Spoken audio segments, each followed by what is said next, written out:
A $20 million farm operation that can't pay their neighbors. Why? Because they don't have any cash in the bank. Shocking, I know, but unfortunately, this is becoming all too common inside of our industry. And the first question we really have to ask is, what gets these operations to this point? Well, in order to tell you that story, we have to backtrack and go look back at the years of 2021 and 2022. Back in that time, we had higher grain prices and we had cheap interest rates. Now, unfortunately, for a lot of operations back in that time, when you combine high grain prices with cheap interest rates, you have a recipe for disaster. And then when you combine it with bankers that are wanting to loan out a lot of money here, this is where things get really bad really fast. Now, a lot of people right now in today's day and age, going from 2024 into 2025 for a lot of them is going to be a year of reckoning. And a lot of people right now are having to restructure debt every single year. And a lot of them, they're having to restructure the debt that they took on in 21 and 22, because in those years, greed took over, right? And this is just a simple reality. I'm not trying to bash anyone or things like that.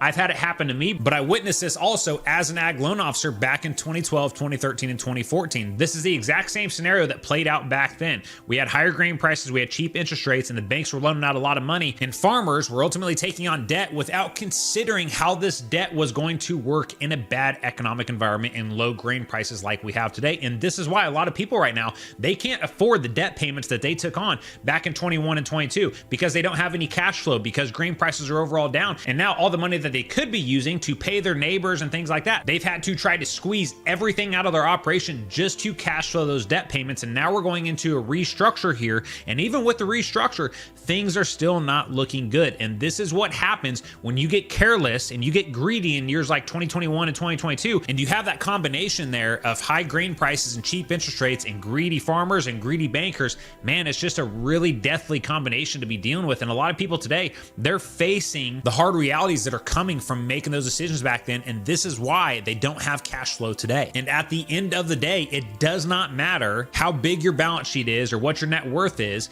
If those assets that you have on that balance sheet don't actually produce positive cash flow for your operation where you have profits every single year, in today's economic environment that we live in, it doesn't matter. Now, I personally know several farmers that are worth $10 million or more on their balance sheet, but cannot lock down any financing from their banks simply because they do not have the cash flow that the bank is wanting today. And what a terrible place to be in when you have the assets, but you don't have the cash flow and you just feel trapped. And the number one thing that frustrates me the most about this is, again, like today's economic environment, banks are looking past just your collateral and the assets that you have on your balance sheet, but now they're starting to look at your cash flow as well. And the thing is you go back to 2021 and 2022, it's pretty easy for farmers and bankers to turn a blind eye to the cash flow because they know with where grain prices are at and then where interest rates are at and things like that, that it will cash flow. They just know it off the top of their head. But this is what happens, right? When you get careless, we are starting to form bad habits in bankers and farmers here and how they're actually monitoring the numbers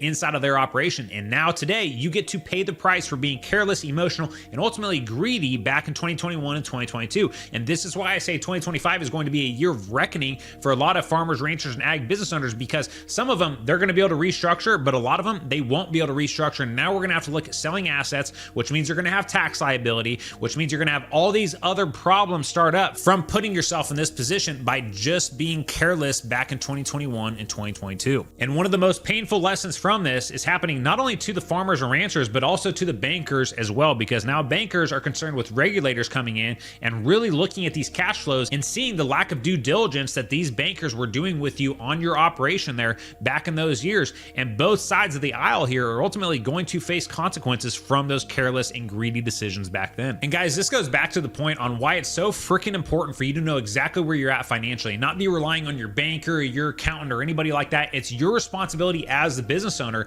to know where you're at financially, because when you do and you're really analyzing your operation at a deep level, this is where it helps you to overcome the emotional decisions, right? To overcome letting greed take you over, to make sure that you are staying humble, sound, and strategic with all of your financial decisions and really considering the long-term impacts of these massive financial decisions that people are making inside the industry today. And the thing is, when your operation or your balance sheet hits a net worth of $10 million or more, I'm just going to have you consider that you are no longer running a farm operation. At that point, you are running a family office. That is a massive balance sheet and can no longer be treated like a hobby. But this is the unfortunate truth in how we see a lot of people treating their balance sheets today. If you have that size of a balance sheet, it demands that you give it the level of attention and respect. And guess what? If you do have a net net worth on your balance sheet of $10 million or more, congratulations, because now the opportunities of what you can invest that net worth into is opened up massively. You no longer just have to invest only in farming or ag or anything like that. But this is where, again, a lot of people, they get sucked into that trap where this is the only place that they can put their money.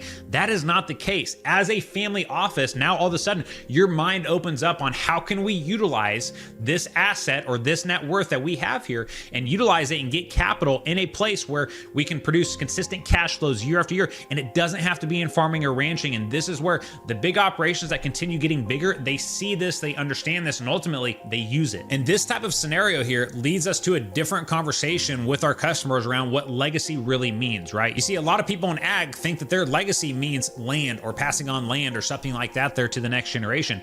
Whereas legacy for us is passing on opportunity. Now, when you start looking at things from the family office point of view, a family office has multiple sources of income in multiple industries here. And if I'm thinking about all my kids coming back, maybe all of them don't want to be involved inside the farm operation only. Maybe some of them want to be involved in other industries or have ideas of what they want to do in other industries and things like that. And it's my job as the business owner and as the leader here to pass on not only assets, but opportunities as well. I want to support my children in whatever they do. And this is why your definition of legacy has to evolve from just passing on ground or just passing on the farm operation to where I really want to set my kids up for success with opportunities to do what they want to do with their life. Now, whether you took on debt that you can no longer afford or cash flow, or you're running a family office that needs to diversify, there's one very important thing that you must do. You have to get your numbers organized and know them at a deep, deep level. And I can just tell you from experience here and working with hundreds of operations across the country, when you have your numbers organized, you are now in a position to give every single financial decision the level of respect it deserves. And this completely changes how you make decisions and how you operate as a business owner. And this is exactly what we've helped hundreds of family farm operations across the country do every single year. So if you're interested in more about what we do in Legacy Farmer, click the link below this video to learn more today. And if you like this video, please subscribe to our channel. We post new and valuable content every single week.